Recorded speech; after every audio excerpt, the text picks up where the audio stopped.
समस्त प्रभु प्रेमी भक्तों को जय सिया राम।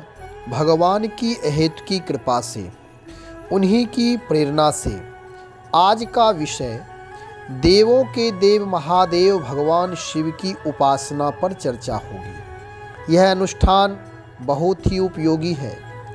जो लोग इस अनुष्ठान को ठीक से करते हैं, भगवान शिव की कृपा से उनकी मनोकामना अवश्य पूर्ण होती है।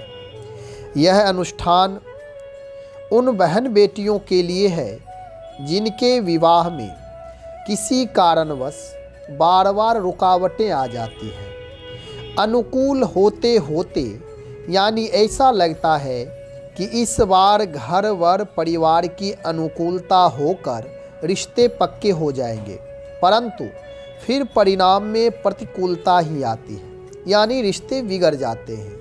इन सारी समस्याओं का समाधान इस दैवी अनुष्ठान से संभव हो सकता है।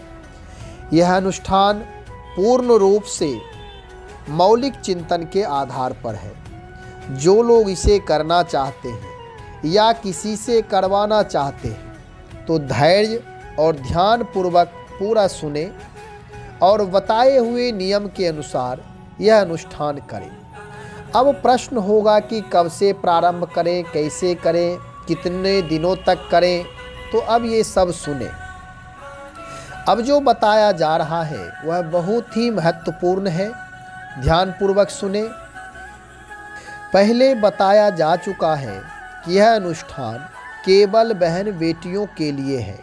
कब करें, प्रारंभ कब से करें, तो माघ शुक्ल पक्ष बसंत पंचमी से प्रारंभ करें और महाशिवरात्रि को पूर्ण करें।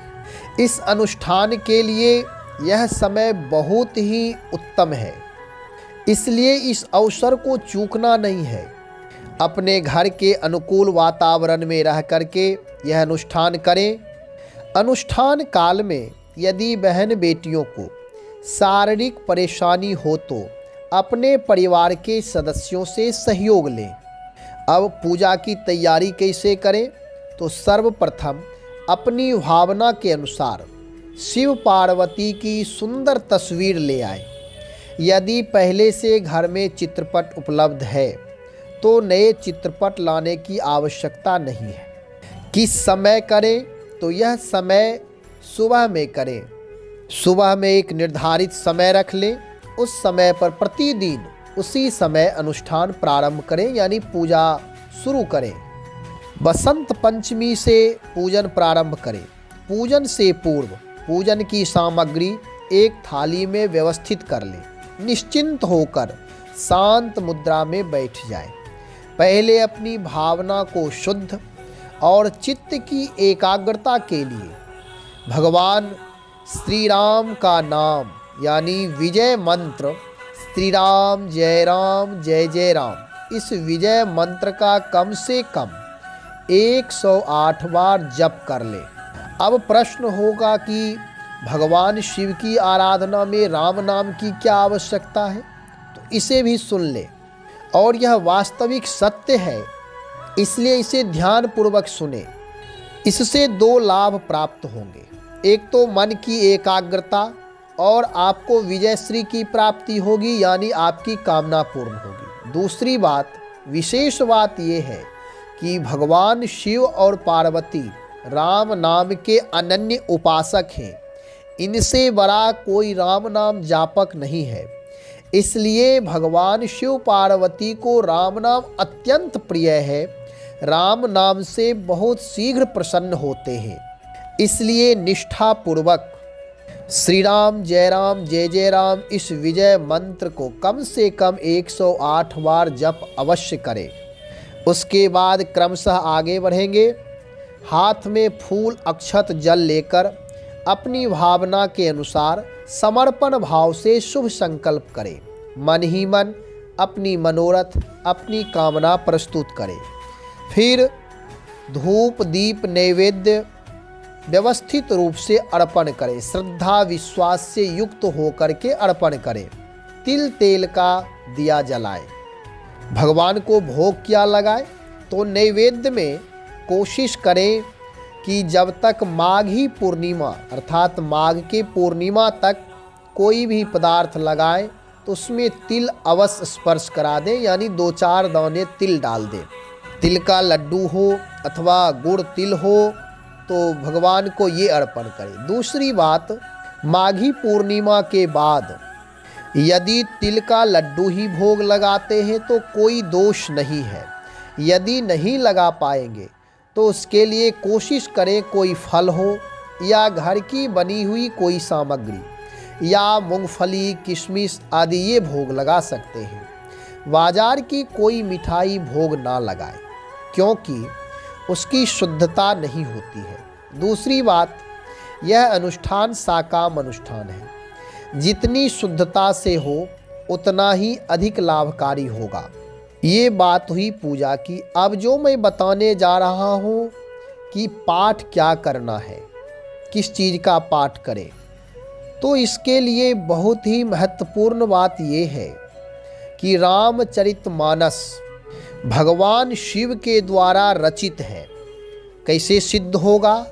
तो गोस्वामी तुलसीदास जी महाराज कहते हैं, रची महेश निज मानस राखा, अर्थात यह रामचरित की रचना करके भगवान शिव अपने हृदय में रखे थे।